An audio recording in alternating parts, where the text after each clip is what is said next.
you guys today. More Toronto Blue Jays franchise mode here in MLB 17 The Show. The hat's on, which if you follow the channel well enough, you know when the hat's on, things are about to get serious. Anyways, we're doing full screen right now because I don't want to reveal what's up, but let's cut to the chase right now. Why am I on Jose Bautista in the training menu? Because time's come. Okay, some guys in the group chat, a couple group chats I have that I talk about the Toronto Blue Jays franchise mode in and just how to better it. We're really suggesting if I'm going to run a franchise with the Toronto Blue Jays, I must trade Jose Bautista at some point in the season because, as you see here, the stat line. The stat line is absolutely ridiculous. Not so much like his actual stats in-game. I'm talking his overall stats. -3, -7, -5, -11, -3, -1, that kind of stuff.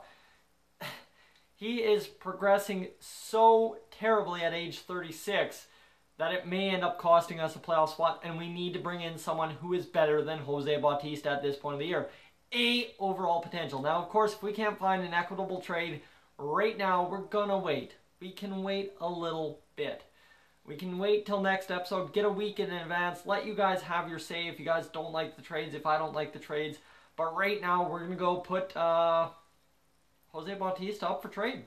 You see here, he doesn't have that much quality at age 36, but we're going to suggest players that are MLB ready.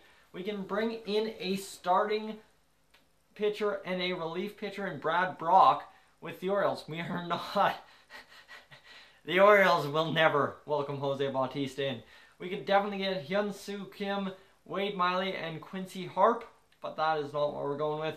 Rusney Castillo, who we had in MLB 15, I want to say, as part of the Blue Jays back then. He would have been 27 and a B potential, and he got up to like 78 overall. This trade's not happening either. Bunch of guys that I don't want to acquire at all. You see Fletcher Purcell, Joe Kelly, no, not happening. So let's get out of our division. Let's go to the AL Central here. Nothing there, nothing there. So B potential Gavin Floyd. We could get Gavin Floyd back. Oh, yeah, that'd be... Right? No. Anyway, we've got nothing there that I want. Bunch of old guys that we can acquire here. B 73 overall. Nothing there. Starting pitcher. We're already down corner or outfielder, right? That's where I'm really struggling, is because I don't want to get rid of Jose Bautista quite yet because we need another corner infielder. Irvin Santana, really nothing I'm seeing that I really want to do a 1-for-1 kind of deal. 20, like, these trades just are not good at all. We get good relief pitchers sometimes, but that's about as good as it gets. If we want somebody in the outfield, we need to find somebody who's young and can play there for a couple of years yet. That's the thing, right? So you've got starting pitcher in Andrew Cashner. That wouldn't be a bad pickup. Starting pitcher in Mike Fiers, who's 31, 82 overall. That'd be a prime pickup. But really, there's no one I can pick up for nice that's got the same type of game as Jose Bautista, and that just is what we need to fit. Like starting pitcher, Wei-Yin Chin, 31 years old, 82 overall. Yeah, it would help the rotation, but it wouldn't help our offense, and we can't go into rebuild mode here right away. Michael Taylor out there, C potential, 74 overall, 26 years old, not happening. C potential starting pitchers, like this is just not our trade here. As you see, we're not getting anything of quality, and that's what we need. We need quality, like Michael Pack, not good. Cameron Rupp, not good. Like, we're going through, and I'm just showing you this all on legibility here, so as you guys know what I'm talking about. But like Brett Cecil, we could acquire. No, why would we do that? And really, I don't think we're going to see anything unless I see an 80. I'm not stopping at this point. 80 overall, Brad Brock, and that's as good as it gets. So Jose Bautista, we'd have to package him with something else to get more for the buck, but I don't think we're getting anything for Jose Bautista. We've signed our draft pick, so we have somebody coming up in Leonard Gonzalez, who could potentially someday be something, and then there's also Alex Avery, who's a B potential 50 overall at this point. So we've got a couple options coming up in the minor system, but they're years away yet. And this is where we're also going to do a minor league kind of overview. Just give you guys that, what's coming up. Christopher Watt is a D potential. Roger Francisco is a D potential. And Gerald Ledbetter is a D potential, and I mean you've got Pedro Gomez, who's a D potential as well. So that doesn't do us much good in the minor leagues in AA. Ted Shepard, a B potential, 74 years old. This is where maybe his stats could really come up if he were to come up to the majors, but look at that power. That is not going to replace Jose Bautista at all. Corey Swenson, second base, 74 overall, 18 years old. He's a really good fielder. Would not convert well to an outfielder, I don't think. He looks like he could be a good outfielder just based on the speed and everything. But again, the power's not there. William Cornell, no. Who is it that we have down here? Is it... Okay, we've looked at everyone. So that is that. And on the bench, we have Rory Maxwell. So we don't even have someone technically who can play the positions, right? That's the problem.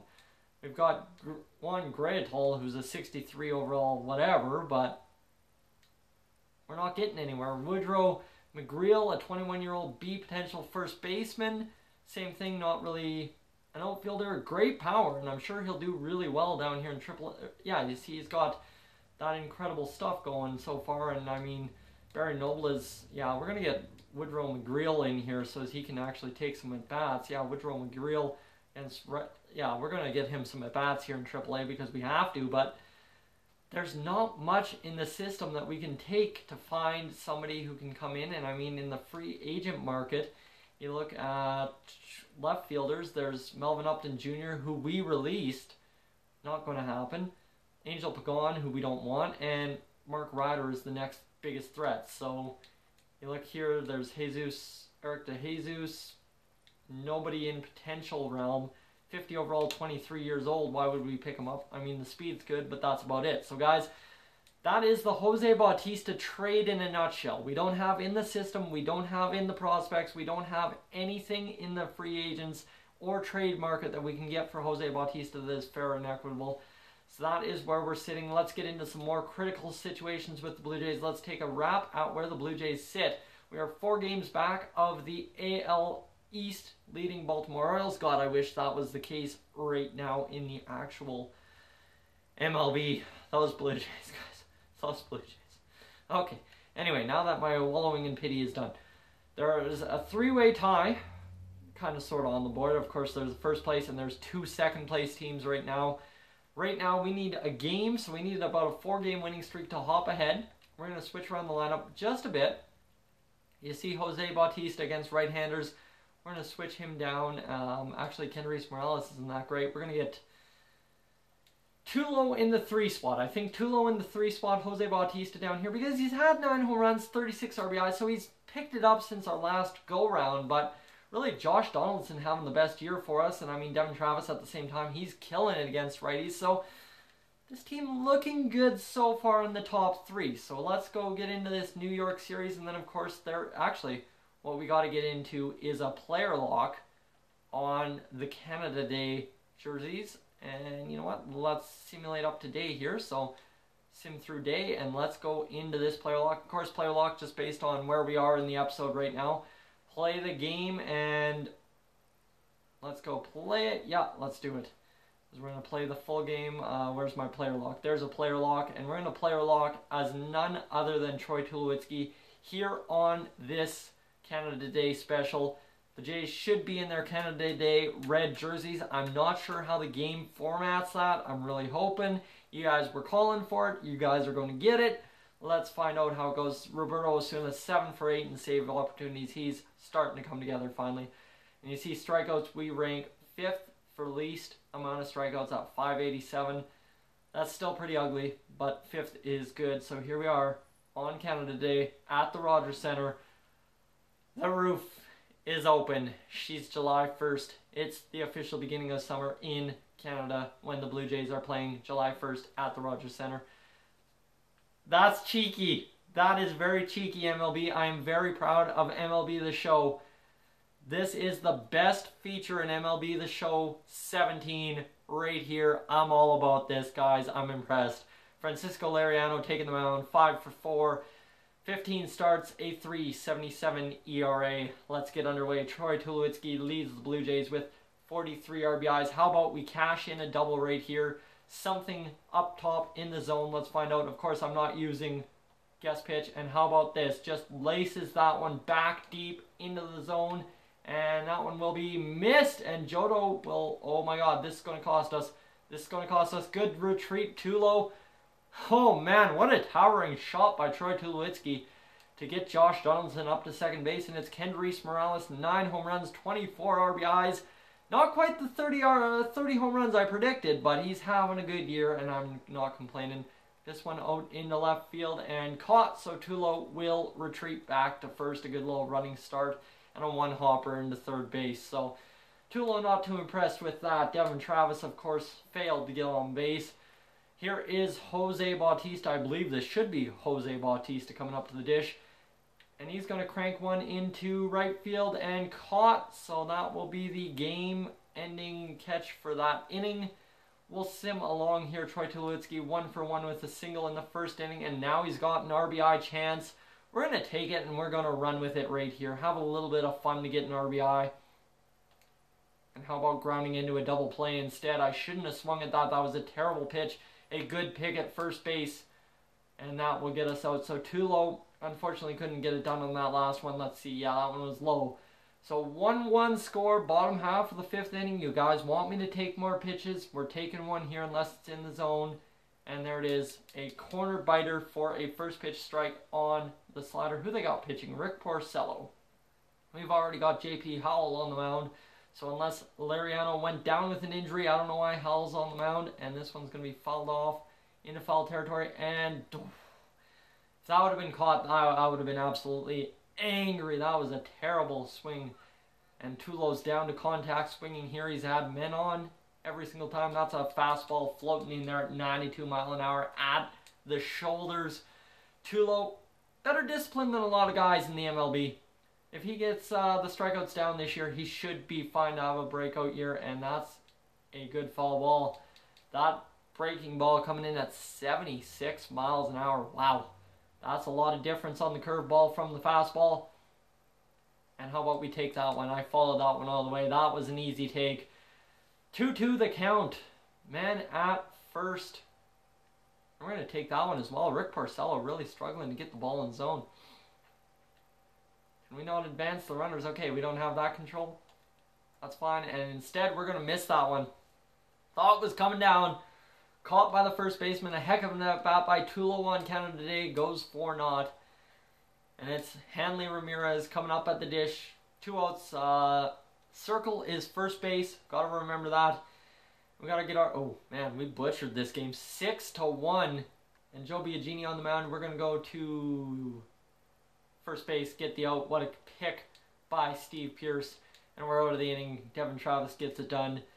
Mitch Moreland, the first baseman. I was going to say I did not recognize who the Boston Red Sox had at first base, but it is Mitch Moreland. And we've got a double play opportunity here, and we're going to go turn it. As this one is through the hole, and Tulo unable to get anything done. And this one's going to third base. I love that slide. I hate that slide. That one was tough to take, as we thought we had it, but unfortunately not. And now we're down 7-1 in the 8th inning. We got to crush something. And I thought that was staying up. I thought that was absolutely staying up. We were way up and above. We were taking that one out of the park and gone, but that's okay. We'll go down low in the zone this time. And line this one off of the starting pitcher. And I couldn't have darted into foul territory? Really? We're getting cheesed here, boys. We're getting cheesed. Rick Porcello has a complete game going so far, and this one's going to be popped up. And Donaldson's there. We're going to go cover third and maybe get that bat in the bottom half of the 9th. I'm not sure. We're going to have to hope.